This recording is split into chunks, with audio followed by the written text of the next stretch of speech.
Ben 3 yaşındaydım. Kız kardeşim 1,5 yaşında, abim 5 yaşında. Ve şu an birimiz 30 yaşında, birimiz 32. Bu ben, bu kız kardeşim, bu da abim. Ve şu an gittiğim, beni de geçin, bu da benim çocuklarım. Yani benden çok daha büyükler. 30 yıl oldu. Babam, kızım, oğlum, bu da küçük oğlum. Babam Yıldırım Demir 1996'da Mersin'de tutuklandı. 96'dan belli biz 30 yıl oldu babam cezaevinde tutuklu kalalı. Alındığı gün annemin bahsetmesiyle biz çok küçük olduğumuz için tam hatırlamayız. 3 yaşındaydım ben. Annemin deyimiyle gece götürülüyor ve ertesi sabah getirildiğinde bambaşka bir insan olarak geliyor eve. Hani evde arama yapılacak gelen askerlerle, polislerle beraber. Annemin deyimiyle bambaşka bir insan olmuş bir gecede. Hani o kadar işkenceye maruz kalmış ki yerde 2 tane polisle sürüklenerek evine getirilmiş arama yapılmak için. Babam tutuklandığında ben 3 yaşındaydım. Şu an 32 yaşındayım. Yani bu süreçte sizin de bildiğiniz gibi birçok zorluklar çektik. En büyük zorluğu babam orada cezaevinde verirken biz de dışarıda yaşam mücadelesi verdik. Ben 2 kardeşim ve annemle beraber. Annem tek başına çocuklarını büyüttü. Çok zor şartlar altında. Ev temizliğine de gitti. Yani birçok işte de çalıştı. Babam da orada ayrı işkenceler gördü. Birçok hastalığı var. En başta en önem verdiğimiz gözleri. Gözlerinin biri görmüyor. Öteki de %40 görüyor. Bir defa anjiyo oldu. İkinci defaki anjiyosuna da henüz bekletiliyor. 2 defa mide kanaması geçirdi. 2 dizinde menisküs var. Prostat kanserinden şüpheleniliyor. Bir kere biyopsi oldu ama sürekli erteleniyor. Yani götürülmüyor. Ankara'ya tedaviye gitmesi gerekiyor.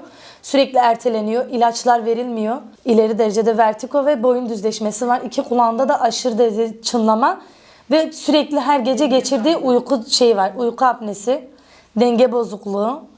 Yani sağlık sorunlarımız çok fazla. İlk mahkemeye çıktığında da ve 30 yıl sonra da annemin deyimiyle bambaşka insan. Yani çok fazla işkence görmüş. Hatta ben küçükken bilmezdim. En son şahit olduğum, bildiğim, yani bizden gizlenir de evlatlar olarak duygusal bakmayalım diye. En son en büyük götürüldüğü, yani Bolu'dan Nevşehir'e bile çıplak götürüldü babam. İlk olarak Konya cezaevine gitti. Konya cezaevinde Adana Kürkçüler cezaevi, Ceyhan cezaevi, Siirt'te cezaevinde kaldı.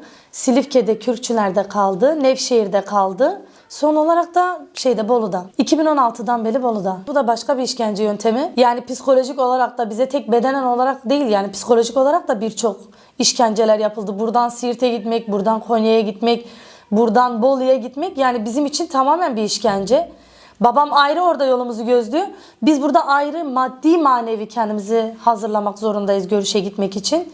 Yani Bolu en sıkıntılı yer bizim için. Mersin'den Bolu'ya gitmek. Otobüsle gittiğimiz zaman bambaşka sıkıntılar. 11-12 saat sabah orada oluyoruz. Öğleden sonra görüşümüz var. 40-45 dakika görüşümüzü yaptıktan sonra çıkıp gece yarısına kadar tekrar otobüs bekliyoruz Bolu'da. Ondan sonra binip ertesi sabah burada oluyoruz. Yani bizim gidip gelmemiz 2 günü buluyor. Onlara ayrı bir zulüm, bize ayrı bir zulüm. Yani bizi yıldırmaya çalışıyorlar. Halk olarak ben evde 3 çocuk annesi olarak, yani sadece her şeyden uzak, benim görüşüm yani çok yavaş ilerliyor. Bu sadece benim babam için değil. Benim babamın 9 ayı kaldı. Bundan hariç 3,5 yılda ayrı bir cezası var. Disiplin cezası var. Yani ondan hariç birçok aileler var. Bizim gibi dört gözle bekleyen, süreci destekleyen. Yani her türlü bizim gibi aileler destekliyorlar. 1 yıldır yürütülen süreç var ve bunun en büyük destekçisi bizleriz. Bir komisyon görüşmesi yapıldı, tamam, ama yani bunun devamı gelmiyor. Başta hasta tutsaklar, babam olmak üzere birçok hasta tutsakların neden bırakılmadığını bizler de yani merak ediyoruz. Bizler de kaygılanıyoruz. İnfazı yakalanan birçok kişi var. Babam da dahil buna. Tahliyesi gelip de bırakılmayan birçok arkada hasta tutsaklar var. Bunların olması bizde kaygı yaratıyor. Bu saydığım şeylerin bir an önce giderilmesi gerekir ki biz de bu sürece inanalım. Ben babamdan ayrı 30 yıldır geçirdim. Başkaları bu süreci yaşasın istemiyorum. Sürecin sonuca ulaşması lazım. Bizler tutuklu aileler olarak çok yani göz önünde bulundursunlar bizim çektiklerimizi. Biz de bekliyoruz bunları. Ben çok küçük yaşlardaydım babam cezaevine girdiğinde. Şimdi benim çocuklarım benim babamın cezaevine girdiğim yaşımdan çok daha büyükler yani.